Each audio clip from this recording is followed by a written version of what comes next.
কনের বিয়ে পড়ানো শেষে খাবার খেতে দেওয়া হয় বরপক্ষকে। তখন মধ্যরাত, কিন্তু ততক্ষণে নরম হয়ে যায় সন্ধ্যায় রান্না করা ভাত। খাবার মন মতো না হওয়ায় হইচই শুরু করেন বরপক্ষের লোকজন। কনে পক্ষ থেকে নতুন করে ভাত রান্নার কথা বলা হলেও সে কথা কানে তোলেনি বরপক্ষ। এ সময় তারা হুলস্থুল কাণ্ড ঘটান।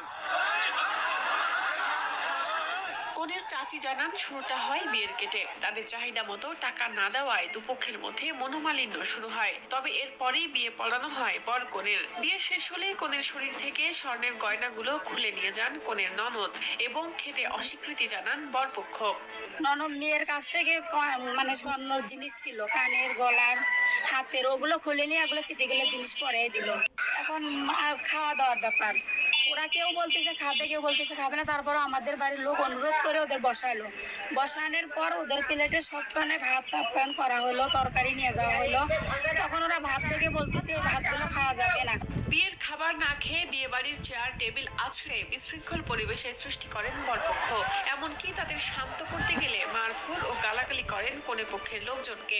মারধরের এক পর্যায়ে আহত হন বেশ কয়েকজন। কনের চাচা গুরুতর আহত অবস্থায় হাসপাতালে যান চিকিৎসা নিতে।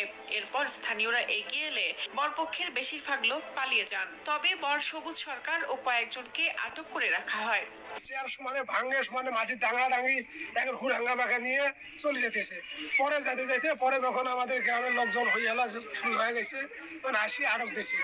আসি ওরা সব লোক 5,000 বা 13 লোক 5,000 পায় নাই। পরদিন বরের বাড়ি থেকে লোকজন আসে আটকে রাখা ব্যক্তিদের নিয়ে যেতে। এ সময় দুই পক্ষের চেয়ারম্যানদের নিয়ে বসে সালিশ। ঘটনাটি ঘটেছে গাইবান্ধার সুন্দরগঞ্জ উপজেলার পশ্চিম ছাপরহাটি হাজিপাড়া গ্রামে। এই গ্রামের প্রবাসী দুঃখু মিয়ার স্কুল পড়ুয়া মেয়ে দীপার বিয়ে হয় উপজেলার রামজীবন গ্রামের আইনাল হকের ছেলে সবুজ সরকারের সাথে। বর্তমানে বিষয়টি মীমাংসার পথে রয়েছে বলে জানান স্থানীয় ওয়ার্ড মেম্বার সাইফুল ইসলাম দুদু। এটা তো সমাধান দিলে থানার আইনজীবী তাদের ওখান থেকে কথা আসলে আমরা বসে এটা ফয়সালা করা। সুন্দরগঞ্জ উপজেলা নির্বাহী কর্মকর্তা রাজকুমার বিষয়টি শুনেছেন। স্থানীয় জনপ্রতিনিধিদের তিনি বিষয়টি মীমাংসা করে দিতে বলেছেন।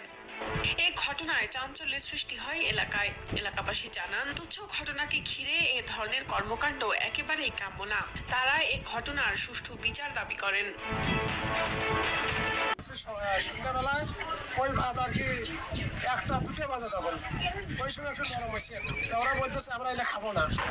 তা কেউ চক্কা দেয়, কেউ ডানা সেটা ঠিক আছে, অনুরোধ আপনারা থাকেন, আমরা ভাত খালি কয় মিনিট সময় দেন, আমাদের পানি গরম আছে, খালি করিয়ে আপনাদেরকে সব রেডি।